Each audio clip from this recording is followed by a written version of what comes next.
Hadiah terbesar untuk ulang tahunku adalah kalau aku tidak pernah menikahimu, ucap suamiku dingin. Aku hanya menjawab, oke. Malam itu juga, kutarik seluruh dana investasiku di perusahaannya. Pagi harinya, teriakan histeris menggema saat mereka sadar mereka telah jatuh miskin. Sebelum ceritanya dimulai, silakan tulis di kolom komentar dari daerah mana saja teman-teman yang menonton cerita ini. Jangan lupa like dan subscribe agar channel ini bisa semakin berkembang dan bisa mempersembahkan cerita yang lebih menarik lagi. Suara piring beradu dengan wastafel menjadi satu-satunya musik yang menemani pagi hariku. Air sabun membasahi tangan yang kulitnya mulai kasar ini. Aku menatap pantulan diriku di jendela kaca dapur. Wajah itu tampak lelah, tanpa riasan, dengan rambut yang hanya dicepol asal-asalan. Kaos oblong yang kupakai sudah sedikit memudar warnanya. Jauh berbeda dengan gaun-gaun glamor yang tergantung di lemari butik langganan ibu mertuaku. Di rumah megah berlantai 2 ini, statusku tertulis di atas kertas sebagai istri sah dari pemilik perusahaan teknologi yang sedang naik daun. Namun, dalam kenyataannya, posisiku tidak lebih tinggi dari asisten rumah tangga yang datang setiap pagi untuk menyapu halaman. "Heh, kamu melamun lagi." Suara melengking itu membuyarkan lamunanku. Aku menoleh dan mendapati ibu mertuaku berdiri di ambang pintu dapur dengan tangan bersedekap. Tatapannya menelusuriku dari ujung kepala hingga ujung kaki dengan rasa jijik yang tidak ditutup-tutupi. "Maaf, Bu. Aku hanya sedang memastikan noda lemak di piring ini hilang," jawabku pelan sambil kembali menggosok piring keramik mahal itu. "Alasan saja," cibirnya sambil melangkah masuk, bunyi hak sandalnya beradu keras dengan lantai marmer. "Lihat jam berapa sekarang? Jam 10 pagi. Dan kamu masih berkutat di dapur? Nanti malam itu acara penting. Ulang tahun suamimu. Teman-teman sosialitaku akan datang, kolega bisnis suamimu yang terhormat juga akan hadir. Pastikan rumah ini bersih mengkilap. Jangan sampai ada debu sedikit pun yang menempel di guci antiku." "Iya, Bu. Semuanya sudah hampir selesai. Catering juga akan datang jam 2 siang untuk menata meja," jelasku mencoba sabar. Ibu mertuaku mendengus. Ia mengambil sebuah apel dari keranjang buah, menggigitnya, lalu membuangnya ke tempat sampah di depanku seolah apel itu busuk. Padahal baru saja ia gigit sekali. "Ingat ya, nanti malam jangan bertingkah memalukan. Pakai baju yang pantas. Jangan pakai daster lusuhmu itu. Bikin malu saja." Aku heran kenapa anakku yang jenius dan tampan itu bisa terjebak menikah dengan wanita sepertimu. Tidak punya latar belakang keluarga kaya, tidak punya karir, cuma bisa menghabiskan nasi di rumah. Kata-kata itu sudah menjadi sarapanku setiap hari selama 5 tahun pernikahan kami. Dulu, di awal pernikahan, kalimat seperti itu mampu membuatku menangis semalaman di kamar mandi. Namun sekarang, hatiku sudah kebal. Ada perisai tak terlihat yang kubangun. Perisai yang terbuat dari sebuah rahasia besar yang tidak diketahui oleh siapapun di rumah ini, termasuk suamiku sendiri. Mereka menyebutku wanita tidak berguna.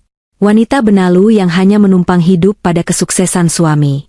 Yang mereka tidak tahu, kesuksesan yang mereka banggakan itu berdiri di atas pondasi uangku. Aku tersenyum tipis, sangat tipis hingga ibu mertuaku tidak menyadarinya.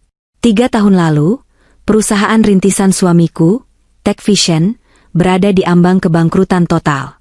Investor lama kabur, utang menumpuk, dan mereka tidak bisa membayar gaji karyawan selama 3 bulan. Suamiku pulang dengan wajah kusut setiap hari, sering marah-marah tanpa sebab, dan membanting barang. Saat itulah, aku bergerak dalam bayangan. Menggunakan warisan dari mendiang kakekku yang merupakan pengusaha tambang, fakta yang sengaja kusembunyikan karena suamiku terlalu gengsi untuk menerima bantuan istrinya, aku mendirikan sebuah perusahaan cangkang di luar negeri. Melalui perantara pengacara kepercayaanku, aku menyuntikkan dana segar dalam jumlah yang fantastis ke perusahaan suamiku sebagai angel investor anonim. Dana itulah yang menyelamatkan Tech Vision.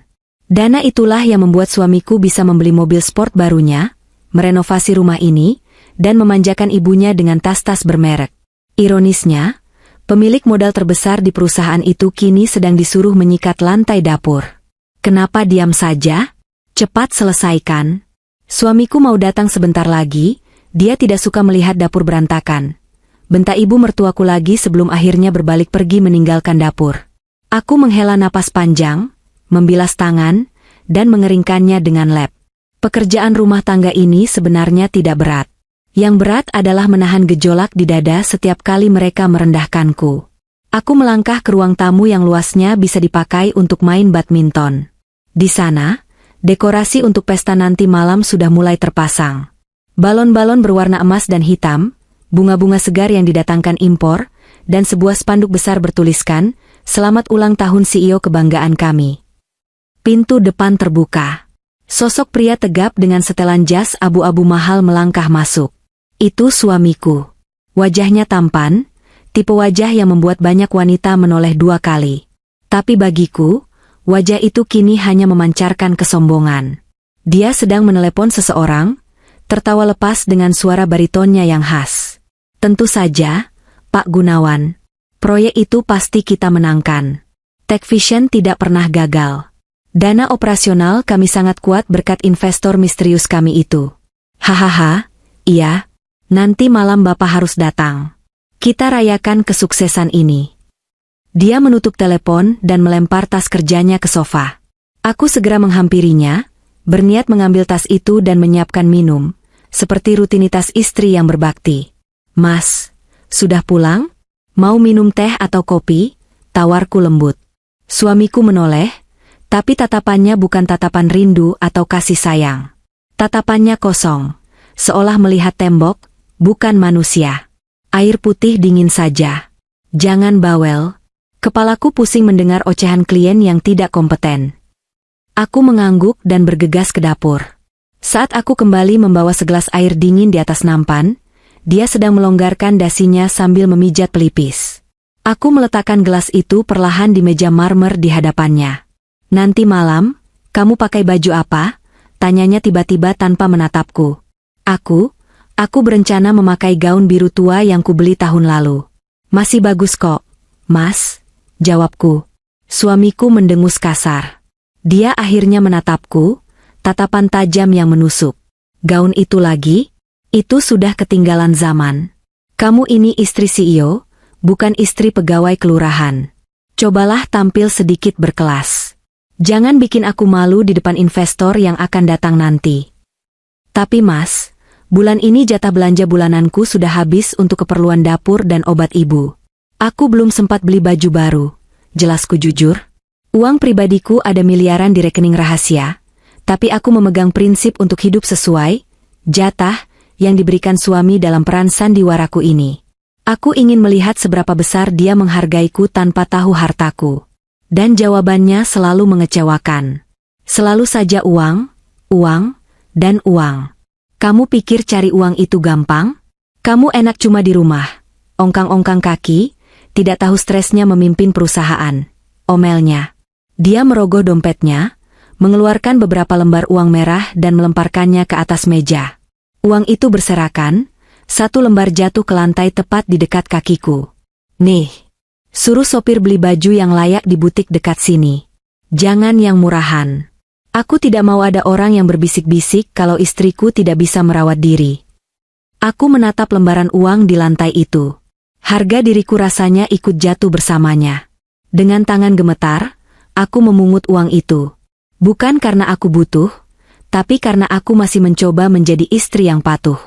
Aku masih mencoba mempertahankan rumah tangga ini, berharap suatu hari dia akan melihat ketulusanku, bukan hartaku. "Terima kasih, Mas," ucapku lirih. "Sudahlah. Minggir. Aku mau istirahat sebentar sebelum acara mulai. Pastikan jas hitamku yang velvet sudah disetrika licin. Awas kalau ada lipatan sedikit saja," perintahnya sambil berlalu menaiki tangga menuju kamar utama kami. Aku berdiri mematung di ruang tamu yang megah itu. Di sekelilingku adalah kemewahan yang dibeli dengan keringat dan strategi investasiku, namun aku diperlakukan seperti orang asing yang tidak diinginkan. Sore itu, sambil menyetrika jas mahalnya, aku merenung. Bertahun-tahun aku diam, bertahun-tahun aku mendukungnya dari belakang layar. Aku membersihkan rumahnya, merawat ibunya yang cerewet, menyiapkan makanannya, bahkan menyelamatkan karirnya dari kehancuran. Apa balasannya?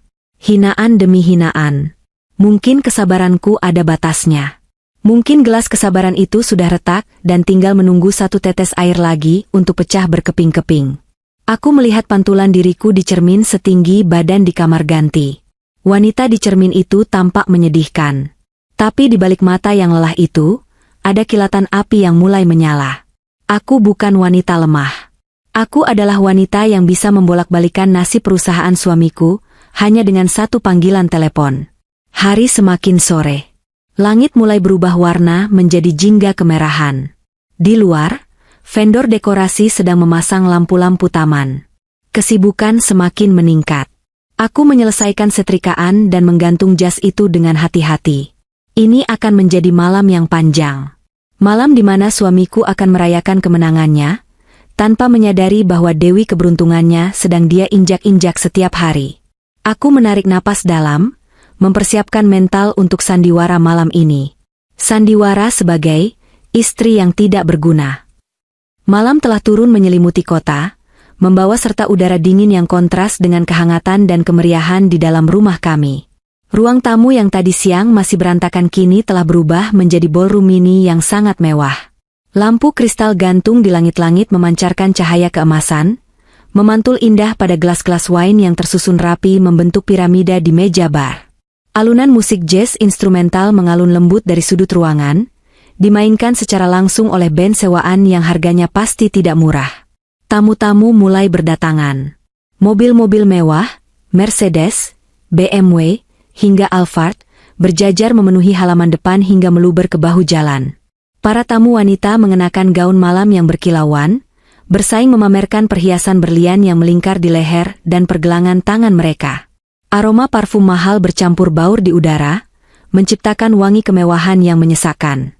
Aku berdiri di sudut ruangan, di dekat pintu penghubung antara ruang tamu dan ruang makan. Gaun yang akhirnya kubeli dengan uang lemparan suamiku tadi siang melekat pas di tubuhku. Warnanya navy, sederhana, tanpa banyak payet atau potongan yang rumit. Aku sengaja memilihnya agar tidak mencolok, namun tetap sopan. Di tengah lautan gaun desainer ternama, aku merasa seperti itik buruk rupa yang tersesat di pesta angsa. Suamiku berdiri di tengah ruangan, menjadi pusat gravitasi malam itu. Dia tampak sangat gagah dengan jas velvet hitam yang tadi kusetrika dengan penuh kehati-hatian.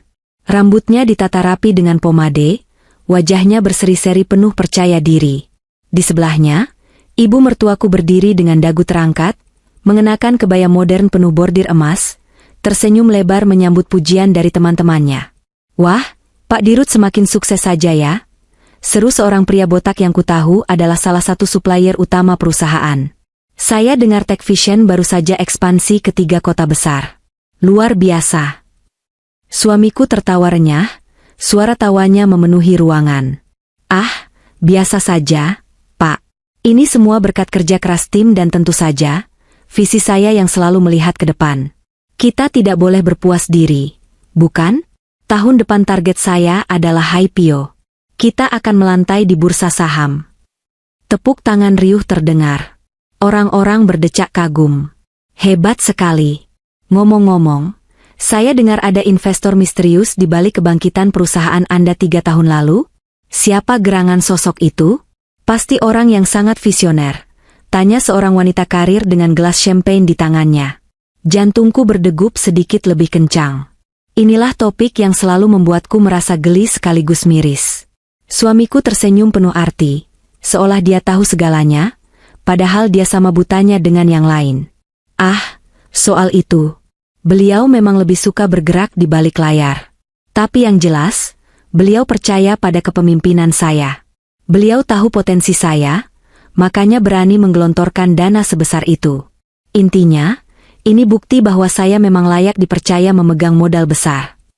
Aku menahan senyum sinis. "Bukan karena kepemimpinanmu, Mas.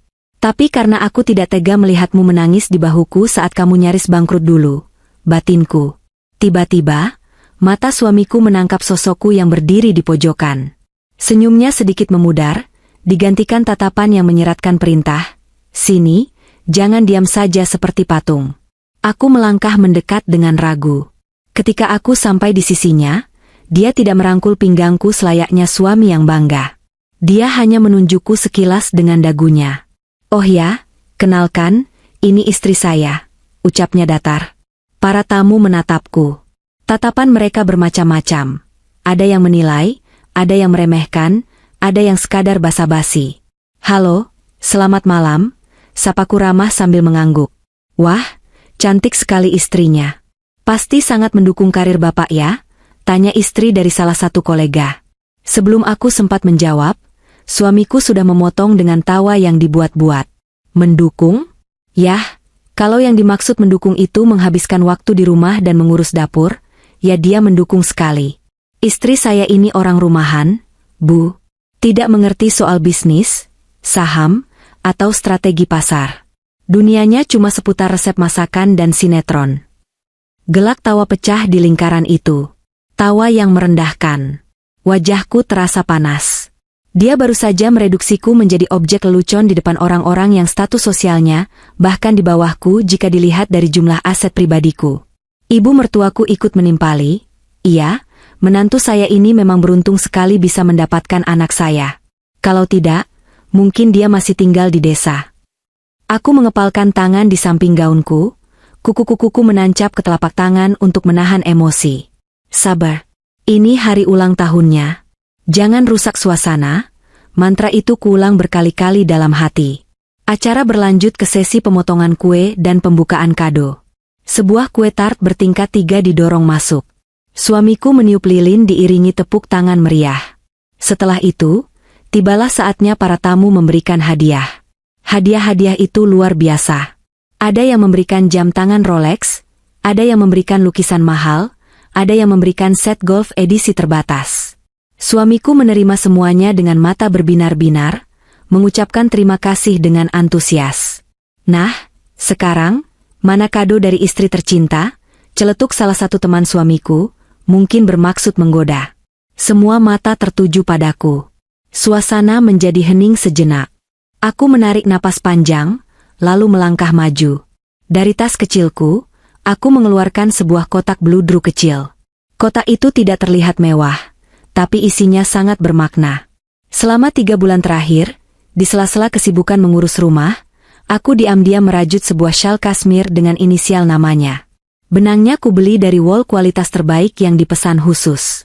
Di dalam kotak itu juga terselip sebuah jam saku antik milik mendiang ayahku. Sebuah benda pusaka yang sangat berharga bagiku, yang ingin kuberikan sebagai simbol bahwa aku mempercayakan waktu dan hidupku padanya. Aku mengulurkan kotak itu dengan tangan sedikit gemetar. Selamat ulang tahun, Mas. Ini, aku buat sendiri syalnya, dan jam itu peninggalan ayah. Suamiku mengambil kotak itu. Dia membukanya di depan semua orang. Dia mengangkat syal rajutan itu dengan 2 jari, seolah memegang kain lap kotor. Dia melihat jam saku tua yang sedikit berkarat di bagian rantainya karena usia. Hening. Lalu, suamiku tertawa. Bukan tawa bahagia, tapi tawa mengejek. Syal? Tanyanya sambil terkekeh. Di zaman sekarang, kamu kasih aku syal rajutan tangan? Kamu pikir kita tinggal di kutub? Dan jam rongsokan ini, astaga. Sayang, aku tahu kita harus hemat, tapi ini keterlaluan. Apa kata rekan bisnisku kalau aku pakai barang bekas seperti ini? Dia tidak menyimpannya kembali ke kotak. Dengan gerakan santai namun menyakitkan, dia melempar syal dan jam itu ke meja di belakangnya, menumpuknya sembarangan di antara piring kotor bekas kue. Simpan saja buat lap meja nanti. Candanya yang disambut tawa canggung dari beberapa tamu yang merasa tidak enak. Namun mayoritas ikut tertawa karena ingin menjilat bos mereka. Hatiku mencelos. Rasanya seperti ada tangan tak kasat mata yang meremas jantungku hingga remuk. Jam saku ayahku, syal yang kubuat dengan mata lelah setiap malam, dia sebut sampah. Tiba-tiba, seorang pria paruh-baya, mitra bisnis terbesar suamiku, maju membawa sebuah kunci mobil.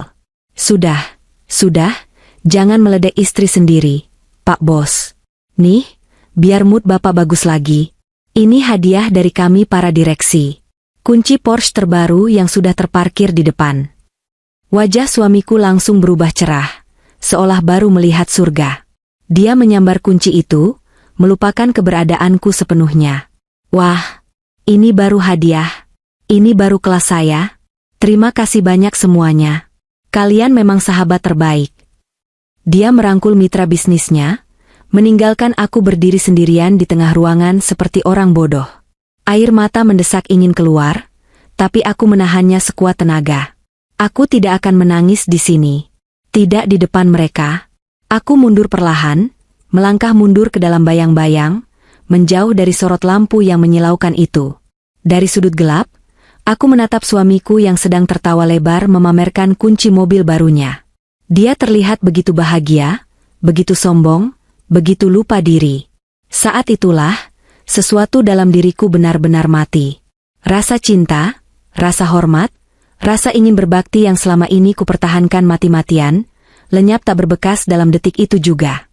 Aku menyentuh ponsel di dalam tas kecilku. Di sana, tersimpan nomor kontak manajer investasi kepercayaanku. Jariku mengusap layar ponsel yang dingin. Malam ini masih panjang, suamiku sayang. Nikmatilah tawamu selagi bisa. Karena mungkin ini adalah kali terakhir kamu bisa tertawa selepas itu. Pesta ini memang megah, tapi tagihannya akan jauh lebih mahal daripada yang pernah kamu bayangkan. Aku berbalik badan, berjalan menuju tangga untuk naik ke kamar, meninggalkan keriuhan pesta yang kini terdengar seperti suara dari neraka. Langkahku ringan, seringan keputusan yang baru saja bulat di hatiku. Jam dinding di ruang tengah sudah menunjukkan pukul 1 dini hari. Pesta megah itu akhirnya usai. Tamu terakhir, seorang komisaris bank yang perutnya buncit dan wajahnya merah karena kebanyakan minum anggur, baru saja diantar pulang oleh sopirnya 10 menit yang lalu. Rumah yang tadi bising oleh tawa palsu dan denting gelas kini kembali sunyi, menyisakan jejak kekacauan yang luar biasa. Gelas-gelas kotor berserakan di mana-mana, piring bekas kue tart berceceran remah-remah di atas karpet mahal, dan bau alkohol bercampur asap rokok menguar tajam di udara. Para pelayan sewaan dari catering sudah pulang sejam yang lalu setelah membereskan peralatan masak mereka, meninggalkan sisa pekerjaan bersih-bersih ringan untuk orang rumah. Dan tentu saja, orang rumah yang dimaksud di sini bukanlah ibu mertuaku, apalagi suamiku. Itu aku. Aku memunguti sampah tisu yang berserakan di bawah meja kopi. Punggungku terasa remuk. Kakiku yang terbungkus sepatu hak rendah, satu-satunya sepatu pestaku, terasa berdenyut nyeri. Namun, rasa sakit fisik ini tidak sebanding dengan rasa perih di dada yang tersisa sejak insiden pelemparan kado tadi. Hah, akhirnya sepi juga. Suara ibu mertuaku terdengar dari arah tangga. Dia sedang menuruni anak tangga dengan wajah berseri-seri, masih memakai kebaya mewahnya, memegang segelas air putih. Pesta yang luar biasa, bukan? Semua orang memuji makanan, dekorasi, dan tentu saja, kesuksesan anakku. Aku hanya mengangguk pelan tanpa menoleh, terus memasukkan sampah ke dalam kantong plastik hitam besar. Iya, Bu. Acaranya lancar. Ibu mertuaku berhenti tepat di belakangku. Aku bisa merasakan tatapannya yang tajam menusuk punggungku. Kamu tahu, tadi Bu Ratna berbisik padaku. Dia bilang, kasihan sekali anakku yang sesukses itu punya istri yang penampilannya kebanting. Kamu tadi berdiri di pojokan seperti patung selamat datang. Memalukan. Harusnya kamu bisa lebih luwes, berbaur, bukannya malah diam saja. Aku menghentikan gerakanku, mencengkeram erat plastik sampah di tanganku. Aku sudah mencoba menyapa mereka, Bu. Tapi mereka yang tidak tertarik bicara denganku setelah Mas mengenalkanku sebagai wanita rumahan yang tidak tahu apa-apa. Ya memang itu kenyataannya, kan? Tukas ibu mertuaku cepat. Jangan baper. Harusnya kamu bersyukur suamiku masih mau mengakui kamu sebagai istri di depan umum. Coba kalau laki-laki lain yang sudah kaya raya begitu, mungkin kamu sudah disembunyikan di dapur selamanya. Sudahlah, aku mau tidur. Pastikan ruang tamu ini bersih sebelum kamu tidur. Aku tidak mau bangun besok pagi melihat sampah. Tanpa menunggu jawabanku, dia melenggang pergi ke kamarnya di lantai bawah, menutup pintu dengan keras. Aku menghela napas panjang, menelan ludah yang terasa pahit. Aku menyelesaikan bersih-bersih itu sendirian dalam keheningan malam. Satu persatu gelas kotor kubawa ke dapur. Saat semuanya selesai, jarum jam sudah mendekati angka 2. Tubuhku rasanya ingin roboh, tapi aku harus naik ke kamar. Aku harus memastikan suamiku baik-baik saja, karena dia minum cukup banyak malam ini. Dengan langkah gontai, aku menaiki tangga menuju lantai 2. Pintu kamar utama kami sedikit terbuka. Cahaya lampu tidur temaram menyinari ruangan. Aku masuk perlahan. Aroma alkohol langsung menyergap hidungku. Suamiku sedang duduk di tepi ranjang, dasinya sudah terlepas dan tergeletak di lantai, kancing kemeja atasnya terbuka. Dia sedang memandangi kunci mobil Porsche pemberian mitra bisnisnya tadi, memutar-mutarnya di jari dengan senyum lebar yang tak kunjung hilang. "Mas, belum tidur?" tanyaku pelan sambil menutup pintu. Dia menoleh, matanya merah dan sayu karena mabuk, tapi sorot arogansinya masih sangat jelas. "Tidur? Bagaimana aku bisa tidur? Malam ini adalah malam terhebat dalam hidupku. Kamu lihat tadi? Semua orang menyanjungku. Semua orang butuh aku. Tech Vision akan menguasai pasar," serunya dengan suara yang sedikit diseret. Aku berjalan mendekat, duduk di kursi rias yang berhadapan dengan ranjang. Aku menatapnya lamat-lamat. Pria ini, pria yang dulu kucintai karena semangat juangnya saat dia belum punya apa-apa, kini telah berubah menjadi monster yang diciptakan oleh uangku sendiri. "Selamat ya, Mas. Aku ikut senang kalau kamu bahagia," ucapku datar. Suamiku mendengus, meletakkan kunci mobil itu di meja nakas dengan kasar. "Kamu? Ikut senang? Jangan munafik. Kamu pasti iri, kan? Kamu pasti merasa minder melihat teman-temanku yang istrinya cantik-cantik, pintar, dan berkelas. Sementara kamu cuma bisa bikin rajutan jelek itu." Dia menunjuk ke sudut kamar. Di sana, di atas tumpukan baju kotor, tergeletak syal rajutan dan jam saku ayahku yang tadi dia bawa naik hanya untuk dilempar lagi. Hatiku berdesir nyeri melihat benda peninggalan ayahku diperlakukan seperti sampah. "Mas," suaraku bergetar sedikit, tapi aku menekannya agar tetap terdengar tenang. "Ada satu pertanyaan yang sudah lama mengganjal di hatiku. Pertanyaan yang akan menentukan nasib kami, nasibnya, malam ini juga. Ini adalah kesempatan terakhir. Jika dia menjawab dengan sedikit saja kerendahan hati, mungkin hanya mungkin, aku akan menunda rencanaku." "Mas, aku mau tanya serius," kataku sambil menatap matanya dalam-dalam. "Di balik semua kemewahan ini, mobil baru, sanjungan orang-orang, sebenarnya, apa yang paling kamu inginkan untuk ulang tahunmu? Apa harapan terbesarmu yang sesungguhnya?" Suamiku terdiam sejenak. Dia tampak berpikir, atau mungkin otaknya yang setengah sadar sedang memproses pertanyaan itu. Dia menatapku, lalu tertawa kecil. Tawa yang dingin dan menusuk tulang. Dia bangkit dari duduknya, berjalan sempoyongan mendekatiku, lalu mencondongkan wajahnya tepat di depan wajahku. Bau alkohol menguar kuat dari mulutnya. "Kamu tanya apa yang aku inginkan?" bisiknya dengan nada mengejek. "Kamu benar-benar mau tahu?" "Iya," jawabku tegas. Dia menegakkan tubuhnya, lalu menatapku dengan pandangan penuh penyesalan, bukan penyesalan atas kesalahannya, tapi penyesalan atas keberadaanku. "Dengar baik-baik," ucapnya lantang, setiap kata diucapkannya dengan penekanan yang menyakitkan. "Hadiah terbesar untuk ulang tahunku adalah kalau aku tidak pernah menikahi wanita miskin dan tidak berguna sepertimu. Aku menyesal menikahimu." Dunia seakan berhenti berputar detik itu juga. Kalimat itu bukan sekadar hinaan biasa. Itu adalah pengakuan jujur dari alam bawah sadarnya yang paling dalam. Selama ini aku mengira dia hanya sedang stres atau lelah bekerja, tapi ternyata, keberadaanku sendiri adalah penyesalan baginya. Dia tidak melihat pengorbananku, dia tidak melihat kesetiaanku. Dia hanya melihatku sebagai noda dalam hidupnya yang sempurna. Seandainya aku bisa memutar waktu, racuannya lagi sambil kembali duduk di ranjang, aku akan menikahi wanita yang sepadan. Seperti Siska, anak pemilik Bank Nusantara itu. Atau Clara, model yang tadi minta nomor teleponku. Bukan kamu. Kamu itu beban. Kamu tidak punya kontribusi apapun di bisnis ini. Kamu cuma benalu yang beruntung bisa menempel di pohon besar sepertiku. Harusnya kamu sadar diri. Aku terdiam. Tidak ada air mata yang jatuh.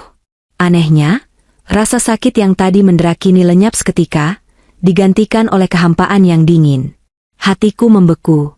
Rasa cintaku yang tersisa, rasa kasihan yang mungkin masih ada, semuanya menguap lenyap tak berbekas. Kalimat itu adalah vonis mati untuk pernikahan kami, dan sekaligus vonis mati untuk masa depannya. Aku menatapnya datar. Wajahku tanpa ekspresi. Begitu ya? Tanyaku pelan. Iya. Begitu? Bentaknya. Kenapa? Mau menangis? Menangis saja sana di dapur. Itu satu-satunya keahlianmu. Aku menarik napas panjang, lalu menghembuskannya perlahan. Keputusan sudah bulat. Palu hakim sudah diketuk. Tidak ada lagi jalan kembali. Oke, jawabku singkat. Hanya satu kata itu yang keluar dari mulutku. Suamiku tampak bingung sejenak dengan reaksiku yang terlalu tenang. Mungkin dia mengharapkan aku histeris, memohon, atau menangis seperti biasanya. Tapi melihatku hanya diam dan berkata, "Oke," dia menyeringai puas. Dia mengira aku sudah menyerah total. Tunduk sepenuhnya di bawah kakinya, menerima nasibku sebagai istri yang tak berharga. "Bagus kalau kamu paham," gumamnya sambil merebahkan tubuh ke kasur, menarik selimut sutra menutupi tubuhnya. "Sekarang matikan lampu. Aku mau tidur. Besok aku mau coba mobil baruku. Jangan bangunkan aku pagi-pagi." Dalam hitungan menit, dengkuran halus mulai terdengar. Dia tertidur lelap, dibuai mimpi indah tentang kekayaan dan kekuasaan yang dia pikir adalah miliknya abadi. Dia tidur dengan tenang, tanpa tahu bahwa wanita, tidak berguna, yang baru saja dia hina sedang berdiri tegak di tengah kegelapan kamar. Menatapnya seperti malaikat pencabut nyawa yang siap mencabut segala kenikmatan duniawi darinya.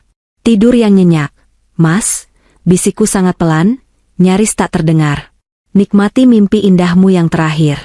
Karena saat kamu bangun nanti, realitasmu akan jauh lebih buruk daripada mimpi buruk manapun." Aku tidak tidur. Bagaimana bisa aku tidur saat adrenalin memompa begitu deras di dalam darahku? Aku menunggu hingga jam 3 pagi, memastikan suamiku benar-benar tenggelam dalam tidur mabuknya. Suara dengkurannya kini terdengar ritmis memenuhi kamar yang gelap itu. Dengan gerakan tanpa suara, aku melangkah keluar kamar. Bukan ke dapur, bukan ke kamar mandi, tapi menuju ruang kerja pribadi suamiku yang jarang dia kunci. Atau lebih tepatnya, dia tidak pernah menguncinya karena dia pikir aku terlalu bodoh untuk mengerti apapun yang ada di dalamnya. Dia salah besar. Aku masuk ke ruang kerja itu, menyalakan lampu meja kecil di sudut ruangan, dan mengeluarkan laptop pribadiku yang selama ini kusembunyikan di laci paling bawah lemari pakaian. Sebuah MacBook Pro edisi terbaru yang jauh lebih canggih dari laptop kantor suamiku. Selama ini aku hanya menggunakannya saat dia tidak ada di rumah, untuk memantau portofolio investasiku yang tersebar di berbagai sektor. Properti, saham blue chip, dan tentu saja, porsi terbesar ada di TechVision, perusahaan suamiku. Aku membuka laptop. Cahaya layar menyinari wajahku yang dingin tanpa ekspresi. Jari-jariku menari lincah di atas keyboard, memasukkan kata sandi enkripsi berlapis. Login berhasil. "Selamat datang, Nyonya A." Tampilan dashboard keuanganku terpampang jelas. Angka-angka di sana sangat fantastis. Cukup untuk membeli harga diri suamiku ribuan kali lipat. Tapi malam ini, aku tidak sedang ingin menghitung kekayaan. Aku ingin menghancurkan seseorang.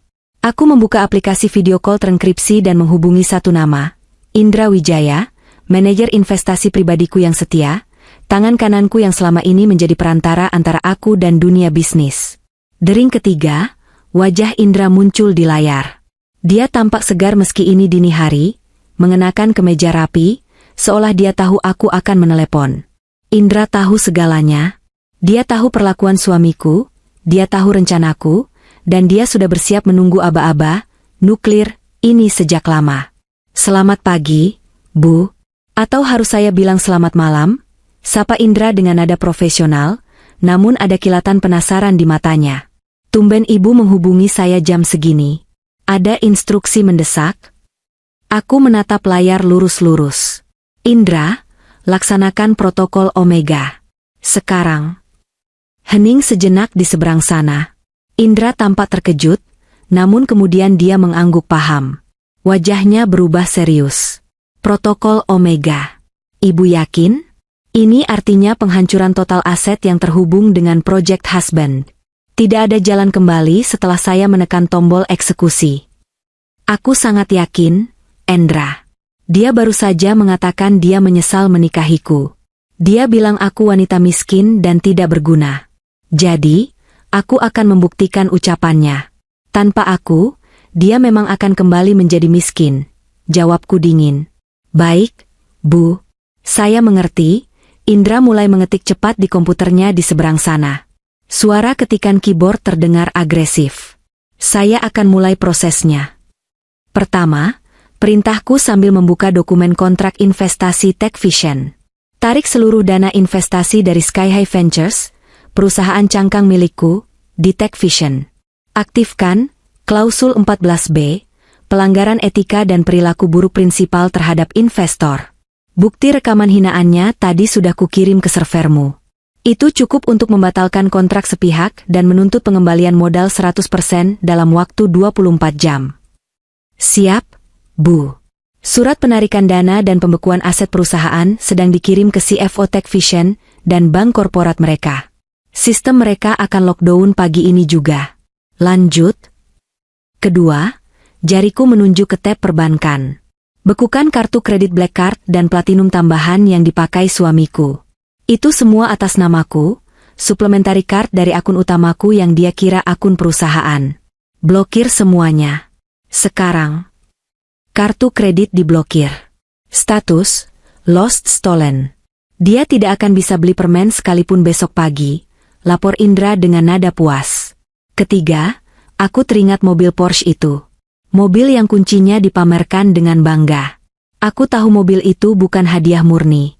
Itu adalah leasing atas nama perusahaan yang uang mukanya dibayar menggunakan dana operasional, dana milikku. Batalkan pemesanan unit Porsche yang dijadwalkan pelunasan besok pagi. Hubungi dealernya, katakan investor utama menarik persetujuan pengadaan kendaraan operasional direksi. Tarik kembali uang mukanya. Beres. Pihak dealer pasti akan langsung datang mengambil unitnya pagi-pagi buta kalau pelunasan dibatalkan. Itu akan jadi tontonan menarik bagi tetangga, ujar Indra. Dan terakhir, suaraku merendah. Siapkan pengacara terbaikmu. Buat surat gugatan cerai. Alasannya, ketidakcocokan prinsip dan kekerasan verbal. Aku mau surat itu ada di meja makan sebelum dia bangun. Akan saya urus semuanya, Bu. Tim legal kami akan segera bergerak. Dalam 1 jam, kerajaan bisnis suami ibu akan runtuh seperti istana pasir yang disapu ombak. Indra berhenti mengetik, lalu menatapku lewat layar. Ibu baik-baik saja? Aku menyandarkan punggung ke kursi kerja suamiku, kursi yang dia banggakan sebagai singgasana CEO. Rasanya nyaman sekali duduk di sini mengetahui bahwa sebentar lagi kursi ini akan disita oleh debt collector. Aku belum pernah merasa sebaik ini, Indra. Terima kasih. Lakukan eksekusinya. Siap, Bu. Selamat malam. Layar laptop menjadi gelap setelah sambungan terputus. Namun, di dunia maya, badai sedang bergerak cepat. Ratusan miliar rupiah sedang ditarik dari rekening perusahaan TechVision. Email-email otomatis dengan tanda urgent sedang mendarat di kotak masuk direktur keuangan, manajer operasional, dan pihak bank. Sistem keamanan finansial sedang mengunci akses suamiku ke semua sumber daya yang selama ini dia nikmati. Aku menutup laptop dan membawanya kembali ke kamar. Suamiku masih tertidur pulas, sesekali mengigau memanggil nama klien bisnisnya. Betapa ironisnya. Di dalam mimpinya, dia adalah raja dunia. Di dunia nyata, dia sudah menjadi pengemis. Aku berjalan ke lemari pakaian, mengambil koper besar. Dengan tenang dan efisien, aku mulai mengemasi barang-barangku. Tidak banyak. Hanya baju-baju sederhana yang kubeli sendiri, dokumen-dokumen penting, foto orang tuaku, dan tentu saja, syal rajutan serta jam saku ayahku yang tadi dilempar suamiku. Aku memungut benda berharga itu dari lantai, membersihkan debunya dengan lembut, dan memasukkannya ke dalam tas tangan.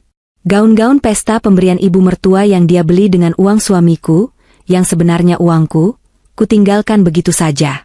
Perhiasan yang pernah diberikan suamiku sebagai formalitas ulang tahun, kutinggalkan di atas meja rias.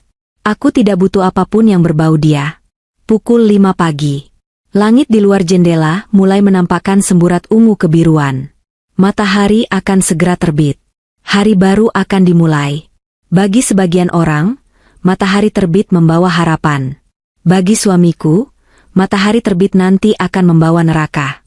Aku mandi, berpakaian rapi, celana bahan hitam dan kemeja putih yang elegan, pakaian kerjaku yang sesungguhnya yang selama ini tak pernah kulihatkan padanya. Aku memoles sedikit riasan di wajahku, menutupi lingkar hitam di bawah mata, membuatku terlihat segar dan berwibawa. Sebelum keluar kamar, aku melepaskan cincin kawin emas putih dari jari manisku. Cincin yang sudah melingkar selama 5 tahun, cincin yang menjadi saksi bisu betapa bodohnya aku bertahan selama ini. Aku meletakkannya tepat di samping kunci Porsche di atas meja nakas, bersama selembar kertas memo yang kutulis dengan tulisan tangan tegak bersambung. Hadiahmu sudah kukabulkan. Selamat menikmati hidup tanpa wanita miskin dan tidak berguna ini. Aku memandang wajah suamiku untuk yang terakhir kalinya. Tidak ada rasa rindu. Hanya rasa kasihan yang ganjil. Kasihan pada kesombongan yang akan segera hancur lebur. Aku menyeret koperku keluar kamar, menuruni tangga tanpa menoleh lagi. Di depan rumah, sebuah mobil sedan hitam mewah, jemputan dari Indra, sudah menunggu. Sopir berseragam turun dan membukakan pintu untukku, membungkuk hormat. Perlakuan yang sangat kontras dengan suamiku yang bahkan tidak mau membukakan pintu minimarket untukku. Aku masuk ke dalam mobil. Mesin menderu halus. Mobil melaju meninggalkan pelataran rumah mewah itu, meninggalkan gerbang tinggi yang selama ini menjadi penjaraku. Jalan, Pak, perintahku. Saat mobilku berbelok di tikungan kompleks, aku melihat tukang koran melempar koran pagi ke halaman rumahku. Sebentar lagi, hanya tinggal hitungan menit sebelum alarm ponsel suamiku berbunyi. Hitungan menit sebelum dia bangun dan mencari kopi paginya. Hitungan menit sebelum dia menyadari bahwa dunianya telah kiamat. Dan aku tersenyum. Senyum yang benar-benar lepas untuk pertama kalinya dalam 5 tahun.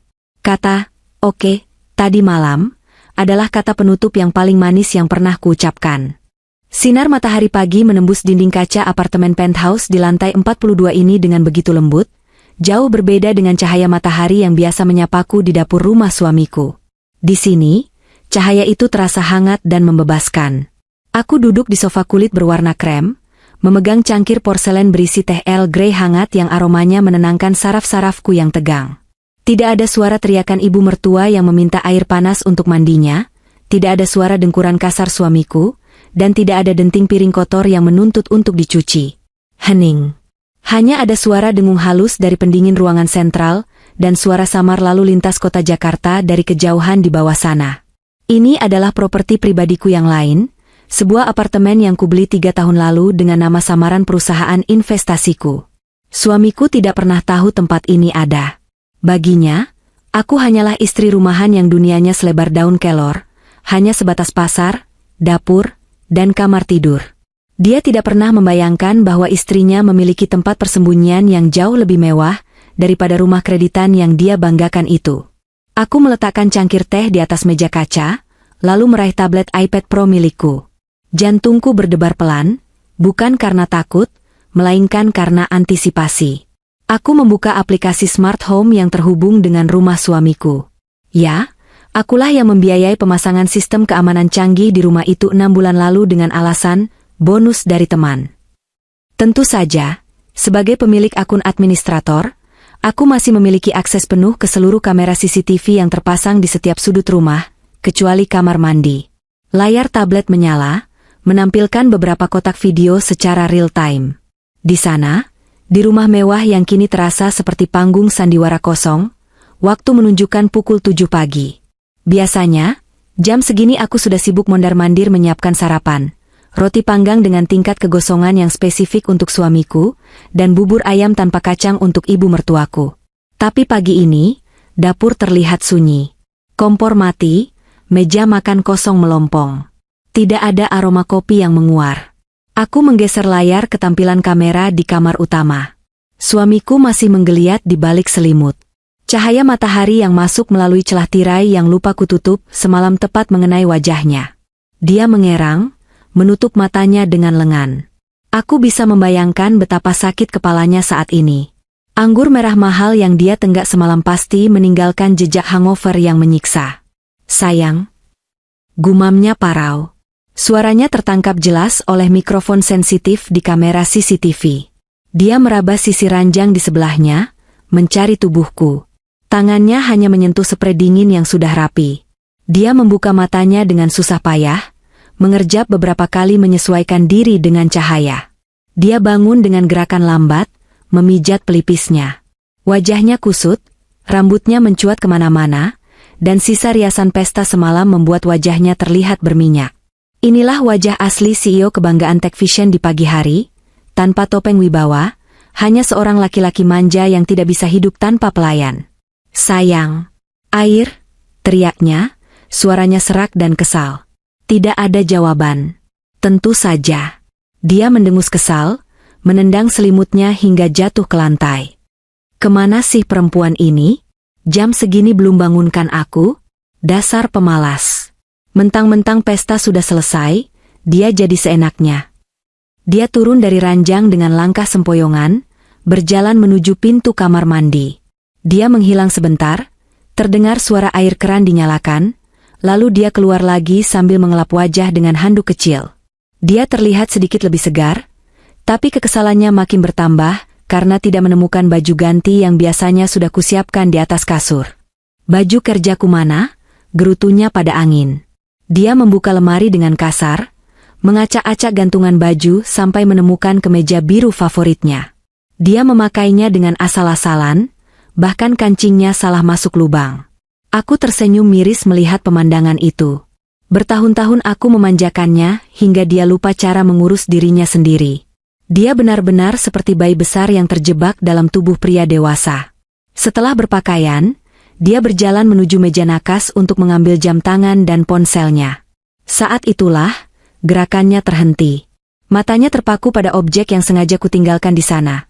Kunci mobil Porsche yang dia puja, dan tepat di sebelahnya, cincin kawin emas putih kami serta secari kertas memo berwarna kuning.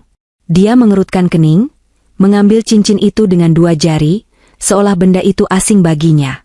Dia membolak-baliknya, lalu melemparnya kembali ke meja dengan acuh tak acuh. Kemudian dia mengambil kertas memo itu. Aku menahan napas, menunggu reaksinya saat membaca tulisan tanganku, hadiahmu sudah kukabulkan. Selamat menikmati hidup tanpa wanita miskin dan tidak berguna ini. Dia membaca pesan itu. Sekali. Dua kali. Lalu, dia tertawa. Tawanya pendek dan meremehkan.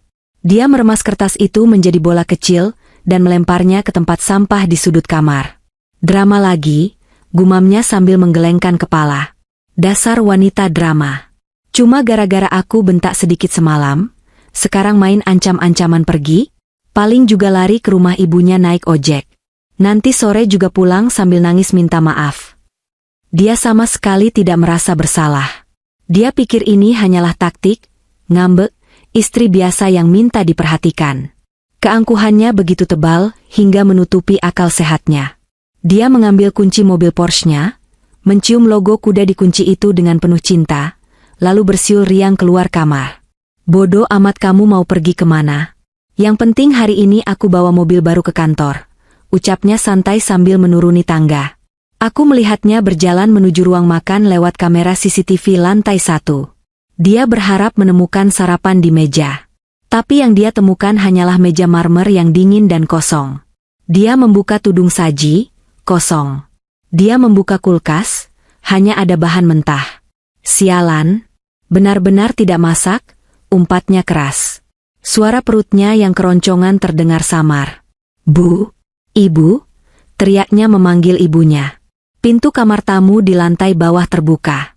Ibu mertuaku keluar dengan wajah bengkak bangun tidur, masih memakai daster sutra. Ada apa sih teriak-teriak pagi buta? Kepalaku masih pusing bekas wine semalam, keluh ibunya. Istriku mana, Bu? Dia tidak masak, tidak ada di kamar, bajunya juga tidak ada. Tanya suamiku dengan nada menuduh, seolah ibunya menyembunyikanku. Mana ibu tahu? Paling ke pasar. Atau dia lagi merajuk di taman belakang. Tadi malam kan kamu agak keras sama dia. Jawab ibunya santai, lalu duduk di kursi makan. Sudahlah, pesan makanan online saja. Atau kita sarapan di hotel bintang 5 dekat kantor kamu.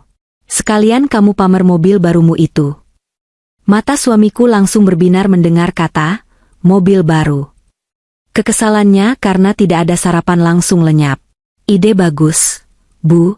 Ayo siap-siap. Kita sarapan mewah. Biarkan saja perempuan itu. Nanti kalau dia pulang dan lihat rumah kosong, dia bakal bingung sendiri. Biar dia tahu rasa kalau kita tidak butuh dia. Betul itu. Kita harus kasih pelajaran sedikit biar tidak manja. Mentang-mentang sudah jadi nyonya CEO, kerjanya malah malas-malasan. Timpal ibu mertuaku setuju. Mereka berdua tertawa, tawa yang penuh kesombongan dan kebodohan. Mereka tidak sadar bahwa badai sedang berkumpul tepat di atas atap rumah mereka. Mereka tidak tahu bahwa saat mereka tertawa, di seberang kota, Indra dan tim pengacaranya sudah menekan tombol kirim pada ratusan email pembekuan aset. Aku menutup mata sejenak, meresapi momen ketenangan terakhir ini. Ini adalah ketenangan sebelum badai yang sesungguhnya. Ketenangan yang menipu. Seperti air laut yang surut drastis sebelum tsunami menghantam daratan. Di layar tablet, aku melihat suamiku berjalan keluar menuju pintu utama dengan langkah gagah. Dia memutar kunci pintu, membuka akses menuju dunia luar yang dia pikir masih miliknya. Dia melangkah ke teras, menghirup udara pagi, dan menatap ke arah carport di mana seharusnya mobil Porsche impiannya terparkir manis menunggu tuannya. Inilah saatnya. Layar tabletku berkedip. Satu notifikasi masuk dari Indra, eksekusi dimulai.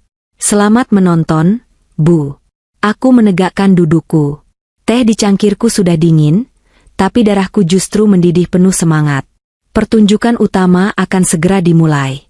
Kamera CCTV outdoor yang terpasang di atas garasi memberikan sudut pandang yang sempurna. Aku bisa melihat ekspresi wajah suamiku dengan jelas dalam resolusi 4K.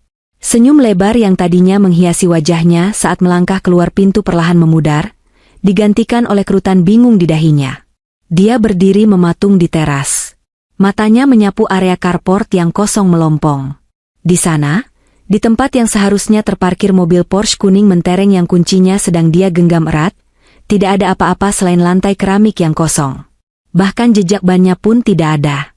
Mobil itu lenyap. Loh? Mobilnya mana? Gumamnya. Dia menekan tombol unlock di kunci mobil berkali-kali. Beep-beep. Tidak ada respon. Tidak ada lampu mobil yang menyala. Mungkin sopir memarkirnya di garasi dalam. Dia mencoba berpikir positif, lalu berlari kecil menuju garasi tertutup. Dia membuka pintu garasi. Kosong. Hanya ada mobil lama kami, SUV keluarga yang sudah waktunya ganti oli. Kepanikan mulai merambat di wajahnya. Maling? Gila. Masa ada maling berani masuk kompleks elit begini? Satpam ngapain saja? Tepat saat dia hendak berteriak memanggil satpam, sebuah truk derek besar dengan logo dealer mobil mewah berhenti tepat di depan pagar rumah. Seorang pria berseragam biru turun, membawa sebuah papan jalan. Pria itu tampak tidak ramah. Suamiku bergegas menghampiri pagar. Hei, apa-apaan ini? Mana mobil saya? Kalian bawa kemana mobil saya? Bentaknya pada petugas itu. Selamat pagi, Pak. Kami diperintahkan untuk menarik unit tersebut karena pembatalan sepihak dari pihak penjamin dana. Jawab petugas itu datar, tanpa rasa takut sedikit pun pada bentakan suamiku. Pembatalan? Apa maksudmu?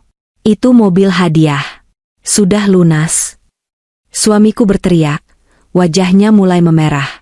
Maaf, Pak. Di data kami, statusnya adalah leasing perusahaan dengan penjamin dana atas nama Sky High Ventures. Tadi pagi pukul 5 WIB, penjamin dana menarik seluruh down payment dan membatalkan purchase order. Jadi unitnya sudah kami amankan kembali ke gudang sebelum diantar ke sini. Mulut suamiku menganga. Sky High Ventures? Itu investor saya. Tidak mungkin mereka membatalkan hadiah untuk CEO-nya sendiri. Pasti ada kesalahan sistem. Saya akan telepon mereka. Dia merogoh saku celananya dengan tangan gemetar, mengeluarkan ponsel pintarnya yang canggih. Namun, sebelum dia sempat mencari kontak investor, layar ponselnya menyala sendiri. Sebuah panggilan masuk. Nama yang tertera di layar sangat besar, CFO kantor. Aku bisa mendengar dering ponselnya yang nyaring melalui audio CCTV. Dia mengangkat telepon itu dengan kasar. Halo, Budi. Kamu urus dealer gila ini sekarang juga. Mereka bilang investor menarik mobil saya. Namun, suara yang keluar dari loudspeaker ponselnya, yang sengaja dia nyalakan karena panik, bukanlah suara penurutan seperti biasa. Itu adalah suara teriakan panik. Pak, Bapak di mana? Gawat darurat, Pak. Kantor kacau balau. Teriak Budi, Direktur Keuangan Techvision, suaranya bergetar hebat. Tenang. Bicara yang jelas. Ada apa? Bentak suamiku, keringat dingin mulai muncul di pelipisnya. Investor utama, Pak, Sky High Ventures. Pagi ini mereka mengirim surat elektronik resmi. Mereka menarik seluruh dana investasi. Pulau Total, Pak. Mereka mengaktifkan klausul 14B tentang pelanggaran etika prinsipal. Mereka menuntut pengembalian dana 150 miliar rupiah dalam waktu 1x 24 jam, atau aset kita disita. Apa? Suamiku berteriak begitu keras, hingga urat lehernya menonjol. Kamu gila? 150 miliar? Uang dari mana kita bayar segitu? Kenapa tiba-tiba? Saya tidak tahu, Pak. Mereka melampirkan bukti rekaman suara Bapak yang menghina istri Bapak semalam? Saya tidak mengerti, tapi pengacara mereka bilang itu bukti valid pelanggaran klausul, perilaku terhormat. Dan bukan cuma itu, Pak. Suamiku terhuyung ke belakang, bersandar pada pilar pagar. Kakinya lemas. Ada apa lagi? Pak. Bank korporat kita membekukan rekening operasional, karena rasio utang kita dianggap berisiko tinggi setelah investor cabut. Kita tidak bisa bayar gaji karyawan bulan ini. Vendor-vendor mulai menelepon menagih utang karena berita ini sudah bocor ke grup WhatsApp Asosiasi Bisnis. Saham kita anjlok. Pak, kita bangkrut. Ponsel di tangan suamiku terlepas, jatuh berdebum ke aspal carport. Layarnya retak, tapi suara panik Budi masih terdengar samar-samar dari sana. Pak Bos? Halo? Suamiku berdiri mematung. Wajahnya pucat pasi seperti mayat. Matanya menatap kosong ke arah truk derek yang mulai menyalakan mesinnya untuk pergi. Dunia yang dia bangun, kerajaan bisnis yang membuatnya sombong setengah mati, runtuhannya dalam satu panggilan telepon. Tapi penderitaannya belum selesai. Dari dalam rumah, terdengar teriakan melengking yang lebih mengerikan daripada sirine ambulans. Aghah. Ibu mertuaku berlari keluar rumah dengan wajah yang masih tertutup masker wajah, memegang ponselnya dengan tangan gemetar histeris. Dia berlari menghampiri suamiku, mengguncang bahunya kasar. Nak, ini kenapa? Kenapa kartu kredit ibu ditolak? Ibu baru saja mau check out tas Hermes di toko online langganan ibu, tapi transaksinya gagal. Katanya kartunya diblokir karena dilaporkan hilang. Coba kamu cek kartu kamu. Suamiku menatap ibunya dengan pandangan nanar. Otaknya masih berusaha mencerna informasi dari CFO-nya tadi. Kartu? Iya, kartu kredit tambahan yang kamu kasih ke ibu. Yang limitnya tanpa batas itu. Semuanya mati. Kartu platinum, kartu black, semuanya mati. Kamu lupa bayar tagihannya? Ibu mertuaku menjerit, memukul dada anaknya karena panik tidak bisa belanja. Suamiku merogoh dompetnya dengan tangan gemetar. Dia mengeluarkan tumpukan kartu kredit berwarna hitam dan perak yang selama ini menjadi simbol statusnya. Semuanya adalah kartu tambahan. Kartu yang sumber dananya berasal dari rekening pribadiku.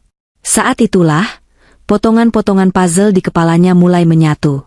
Sky High Ventures. Investor misterius. Dana yang ditarik karena penghinaan terhadap istri. Kartu kredit yang diblokir. Mobil yang ditarik. Dan ucapan terakhirnya semalam, hadiah terbesar untuk ulang tahunku adalah kalau aku tidak pernah menikahi wanita miskin dan tidak berguna sepertimu. Dia menoleh cepat ke arah garasi. Matanya mencari-cari sesuatu. Dia tidak mencari mobil lagi. Dia mencari kebenaran. Pikirannya melayang pada kejanggalan-kejanggalan selama ini. Bagaimana perusahaannya tiba-tiba dapat dana saat dia nyaris bangkrut. Bagaimana istrinya selalu tenang soal uang meski dia beri nafkah pas-pasan. Tidak mungkin. Desisnya. Suaranya bergetar hebat. Tidak mungkin dia. Dia memungut ponselnya yang retak dari aspal. Dia mengabaikan panggilan Budi yang masih tersambung. Dia membuka aplikasi mobile banking pribadinya. Dia mencoba login. Akses ditolak. Rekening dibekukan oleh otoritas terkait. Arg! Dia berteriak frustrasi, membanting ponselnya lagi hingga hancur berkeping-keping. Ada apa ini, nak? Jawab ibu. Kenapa kita jadi begini? Kita miskin? Ibu mertuaku mulai menangis histeris, merosot duduk di lantai carport, tidak peduli lagi pada gengsinya. Suamiku menjambak rambutnya sendiri. Dia berputar-putar seperti orang gila di halaman rumah. Dia perempuan itu, dia bukan wanita miskin, Bu. Dia investornya. Dia yang punya uangnya. Astaga, bodohnya aku. Bodoh. Dia berlari masuk kembali ke dalam rumah, menaiki tangga 2 langkah sekaligus, nafasnya memburu. Melalui kamera CCTV kamar, aku melihatnya menerobos masuk ke kamar, mengais-ngais tempat sampah di mana dia tadi membuang kertas memo itu. Dia menemukan kertas lusuh itu. Dia membukanya lagi dengan tangan gemetar. Membacanya sekali lagi. Selamat menikmati hidup tanpa wanita miskin dan tidak berguna ini. Kata-kata itu kini terasa seperti pisau yang menguliti harga dirinya. Dia jatuh berlutut di lantai kamar. Bahunya terguncang hebat. Bukan karena sedih kehilangan istri, tapi karena sadar dia baru saja membuang satu-satunya sumber kehidupan mewahnya. Dia menyadari bahwa tanpa wanita tidak berguna itu, dia hanyalah cangkang kosong. Aku melihatnya menangis. Dia meraung memanggil namaku. Sayang, maafkan aku. Sayang, pulanglah. Aku bercanda. Itu cuma bercanda, teriaknya pada dinding kamar yang bisu. Di apartemenku yang sunyi dan nyaman, aku menutup aplikasi smart home di tabletku. Layar menjadi gelap. Pertunjukan babak pertama sudah selesai. Teriakan histeris mereka adalah musik pembuka yang indah untuk hari pertamaku sebagai wanita lajang yang merdeka. Aku berdiri, berjalan menuju jendela besar, dan menatap langit Jakarta yang cerah. Terlambat, Mas, bisikku pada kaca jendela. Air matamu tidak laku lagi di sini. Aku meraih tas kerjaku. Hari ini aku punya jadwal rapat dengan pengacara untuk memastikan proses perceraian berjalan secepat kilat, dan memastikan sisa-sisa aset suamiku disita sampai ke akar-akarnya. Permainan belum selesai. Ini baru permulaan dari akhir hidupnya. 3 hari telah berlalu sejak badai menghantam kehidupan suamiku. 3 hari yang bagiku terasa seperti liburan di surga, namun baginya pasti terasa seperti simulasi neraka. Selama 3 hari itu, ponselku yang lama, nomor yang dia tahu, sengaja kumatikan. Aku mengisolasi diri di apartemen, mengurus perpindahan aset, dan membiarkan dia memasak dirinya sendiri dalam panci kepanikan. Hari ini, aku memutuskan untuk muncul ke permukaan. Bukan untuk kembali padanya, melainkan untuk menyelesaikan administrasi terakhir, tanda tangan surat cerai dan pengambil alihan aset jaminan. Aku tidak menemuinya di rumah yang kini mungkin sudah gelap gulita karena listrik dicabut, melainkan di kantor pusat Sky High Ventures, perusahaan investasiku yang asli. Aku duduk di kursi kebesaranku, di balik meja kayu mahoni yang kokoh, menatap pemandangan kota Jakarta dari lantai 50. Pintu ruanganku diketuk pelan. Sekretarisku, Nina, masuk dengan wajah sedikit ragu. Bu, ada seseorang yang memaksa ingin bertemu. Dia mengaku sebagai suami ibu. Kondisinya agak berantakan, tapi dia terus berteriak memanggil nama ibu di lobi. Satpam hampir menyeretnya keluar, tapi saya ingat instruksi ibu untuk membiarkannya masuk jika dia datang. Aku tersenyum tipis, memutar kursiku menghadap Nina. Biarkan dia masuk, Nin. Jangan lupa siapkan tisu. Mungkin akan ada drama air mata. Nina mengangguk dan keluar. Beberapa saat kemudian, pintu terbuka lagi. Sosok itu masuk. Atau lebih tepatnya, terhuyung masuk. Aku nyaris tidak mengenalinya. Pria yang berdiri di ambang pintu itu, jauh berbeda dengan pria sombong berjas velvet yang melempar syal buatanku 3 malam lalu. Wajahnya kusut, matanya cekung dengan lingkaran hitam yang parah, rambutnya acak-acakan, dan kemeja yang dipakainya tampak kucel, seolah sudah dipakai 3 hari berturut-turut. Bau keringat dan keputusasaan menguar dari tubuhnya, menodai aroma aromaterapi lavender di ruanganku. Dia terpaku di pintu, matanya menyapu sekeliling ruangan kantorku yang mewah. Dia melihat penghargaan bisnis di dinding, melihat furnitur desainer, dan akhirnya matanya mendarat padaku. Aku mengenakan setelan blazer putih gading yang elegan, rambutku tergerai rapi, dan wajahku dipoles make up profesional. Aku terlihat seperti wanita penguasa, bukan istri upik abu yang biasa dia suruh-suruh. Sayang. Suaranya parau, nyaris hilang. Aku tidak menjawab, hanya menatapnya datar sambil memainkan pena mahal di jariku. Dia melangkah maju dengan gemetar, kakinya lemas seolah tulang-tulangnya dicabut. Dia jatuh berlutut tepat di depan meja kerjaku. Adegan ini begitu ironis. Dulu, aku yang sering berlutut membukakan sepatunya sepulang kerja. Sekarang, dia berlutut mengemis padaku. Sayang, tolong aku, maafkan aku. Isaknya mulai pecah. Aku salah. Aku benar-benar bodoh.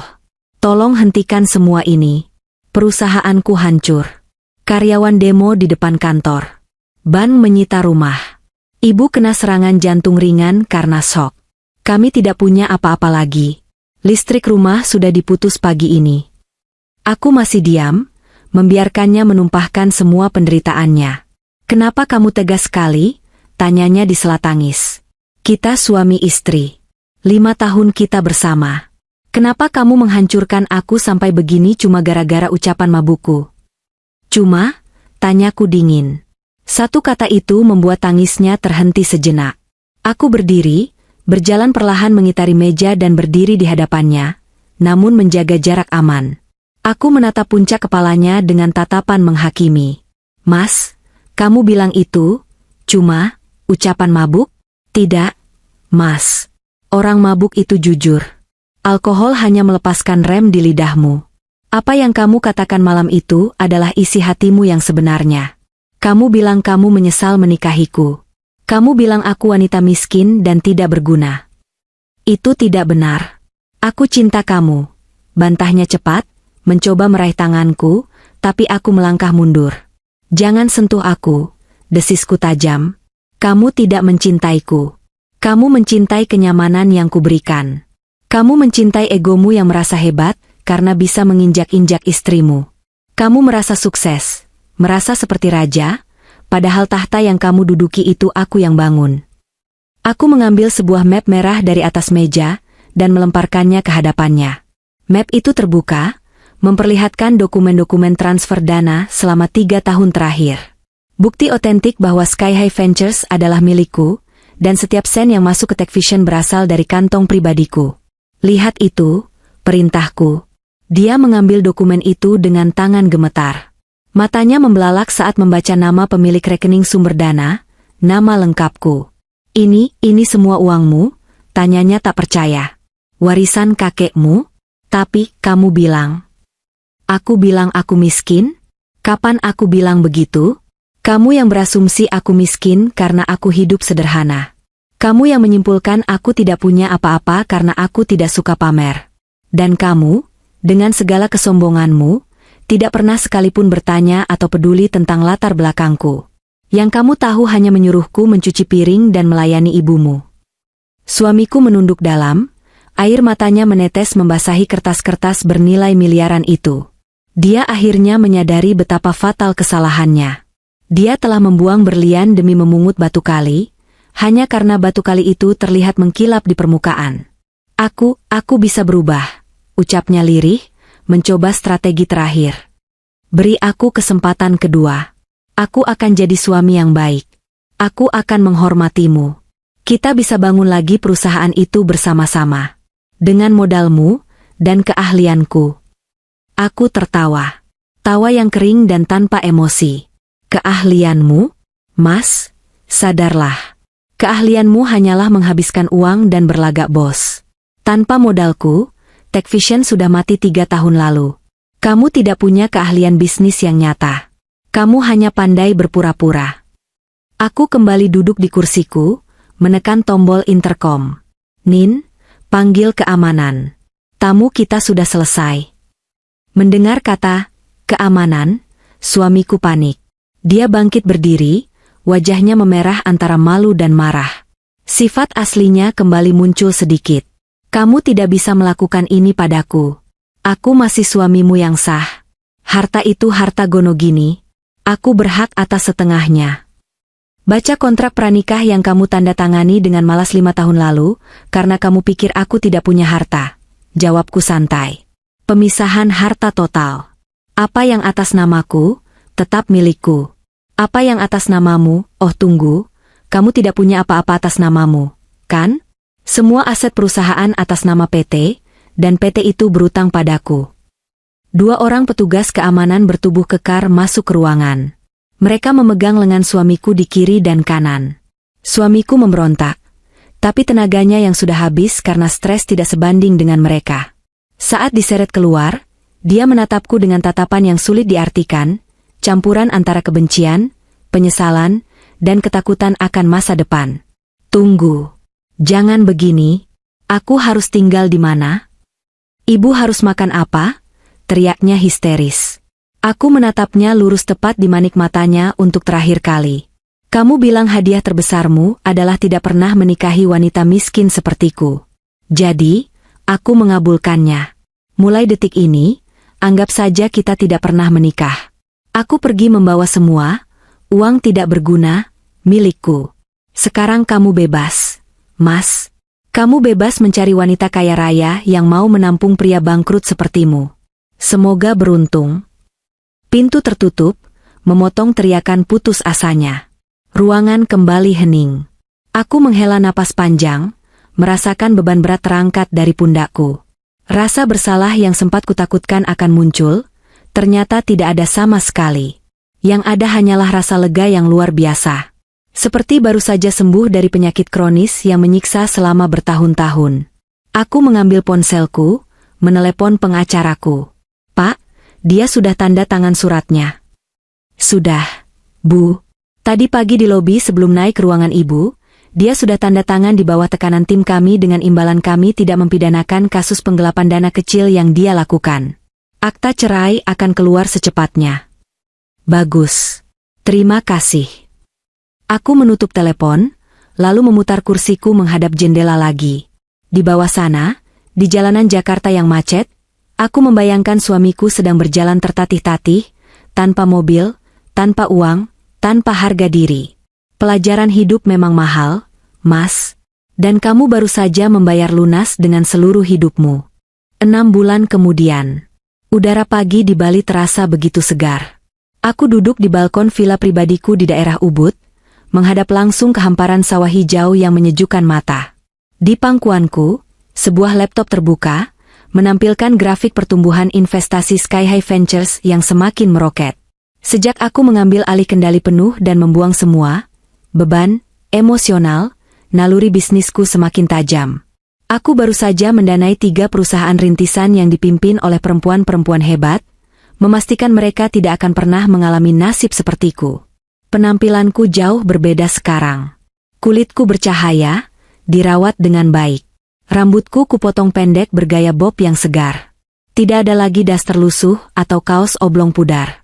Aku mengenakan pakaian santai tapi berkualitas, menikmati hasil jerih payahku sendiri tanpa ada yang mencibir. Kehidupan baruku sangat damai. Aku dikelilingi oleh orang-orang yang menghargaiku karena kemampuanku, bukan karena apa yang bisa kuberikan pada mereka. Tidak ada lagi drama, tidak ada lagi bentakan. Hanya ada ketenangan dan kebebasan finansial yang mutlak. Aku bahkan sudah mulai membuka hati untuk berteman dengan komunitas pengusaha di sini, menemukan kembali tawa yang sempat hilang selama 5 tahun pernikahanku. Aku belajar melukis, yoga, dan traveling, hal-hal yang dulu dilarang suamiku karena dianggap buang-buang waktu. Sementara itu, kabar tentang mantan suamiku, sekarang aku bisa menyebutnya begitu dengan lega, terdengar sayup-sayup melalui laporan indera yang masih rajin memantau sampah masa lalu itu. Nasibnya berbanding terbalik 180 derajat denganku. Setelah rumah mewah itu disita bank, dia dan ibunya terusir tanpa membawa apapun selain baju yang melekat di badan. Mobil Porsche impiannya tinggal kenangan, bahkan mobil lamanya pun diambil leasing karena tunggakan.